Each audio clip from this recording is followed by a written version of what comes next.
안녕하세요. 중년파파의 중년입니다. 김중래 목사입니다. 조연을 조명하다. 오늘은 마가복음 9장에 귀신 들린 아들의 아버지에 대해서 이야기를 한번 해보려고 합니다. 목사님, 마가복음 9장에서 예수님과 베드로, 요한, 야고보가 변화사에서 내려오신 후에 10명의 제자와 또 귀신 들렸던 아들의 아버지하고 얘기하는 장면이 나오는데요.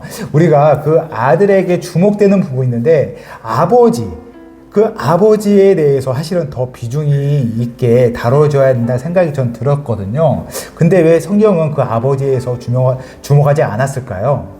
저희가 그 말씀에서 가장 유명하게 기억되는 장면이 네. 할 수 있거든이 무슨 말이냐.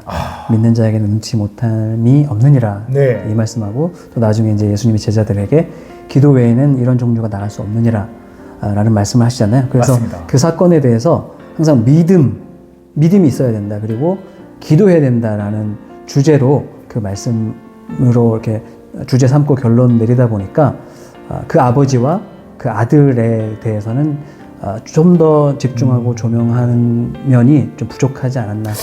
맞아요. 목사님, 저도 지금까지 목사님들 설교를 들어보면은 그 부분, 그 마가복음 9장을 이렇게 다루실 때 항상 믿음과 기도, 항상 그런 부분만 강조해서 말씀하신 걸로 기억이 나거든요. 네. 근데 실질적으로 우리가 지금 현실에서도 자녀의 아픔과 어려움 가운데서 물론 그 병을 걸린 당사자도 아프겠지만 그걸 옆에서 지켜보고 참고 케어하는 부모님의 마음이 더 힘들잖아요. 네. 우리가 실제로 그런 부모님들 더 위로하는 그런 사역을 또 많이 풍성히 해야 되는 사명도 있는데 저는 그런 아픔을 겪고 있는 부모님 볼 때마다 저도 마음이 많이 아팠는데 마가복음 9장의 그 아버님을 보면서 또 같이 오버랩되는 경우가 있었습니다, 목사님. 네, 바로 그런 점입니다. 네.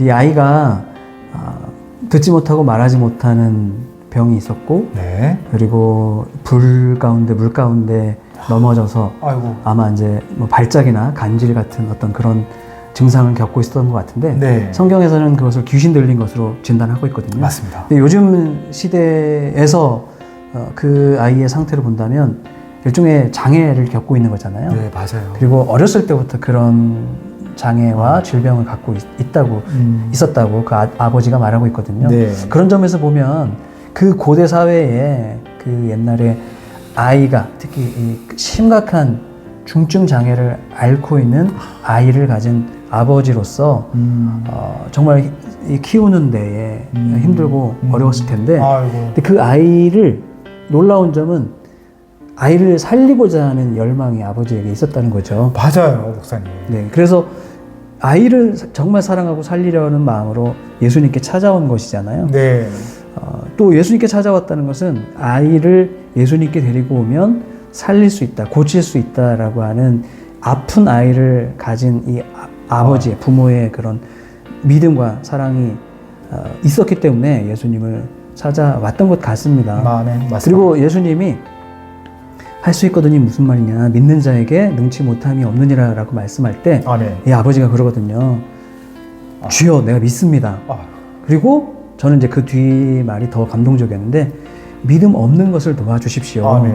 정말로 믿음으로 그 모든 일이 가능하다는 것을 아버지가 고백하고 있고, 그리고 자기의 믿음이 연약한 것을 또한 인정하면서 믿음을 더해달라고 이렇게 말하고 있잖아요. 네. 그런데 그 모든 것이 그 어려서부터 장애를 앓고 있는, 아픔을 겪고 있는 아들에 대한 정말 아버지의 그 뜨거운 사랑, 이 아들이 건강하게 되기를 바라는 간절한 그 아버지의 마음이 느껴져서 예수님이 이 아버지도 그의 믿음을 칭찬하시지 않았을까. 물론 성경에 나오지 않지만 예수님이 그런 유사한 사건들 속에서 믿음을 칭찬했던 사람들이 있잖아요. 네.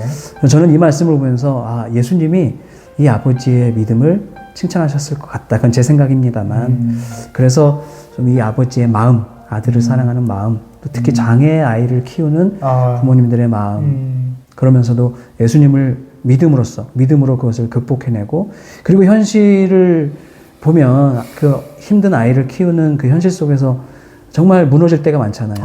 그렇기 때문에, 그렇게 연약하기 때문에 주여 나의 믿음 없는 것을 도와주십시오 하는 그런 고백까지 드리는 이 아버지의 모습을 통해서 시사하는 점과 또 우리가 또 느끼는 점이 더 있지 않나 그런 생각을 해봤습니다.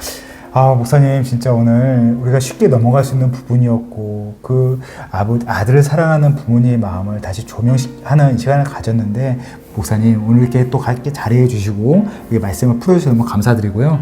또 우리가 진짜 놓치지 말아야 할 게, 우리가 삶을 살아가면서 우리 주위에 그렇게 아들의 딸의 자녀들의 아픔을 옆에서 지켜봐야 되고 책임져야 하는 그 부모님들이 있다면 우리가 먼저 가서 그분들에게 위로해주고 좀 도움을 주시는 분 도와줬으면 좋겠다는 생각도 듭니다. 목사님. 너무 좋은 말씀입니다. 네, 오늘 이렇게 또 이렇게 말씀 나눠봤고요. 다음 시간에도 더 풍성한 내용으로 다시 만날 거 소망하면서 다시 만나겠습니다. 바이바이.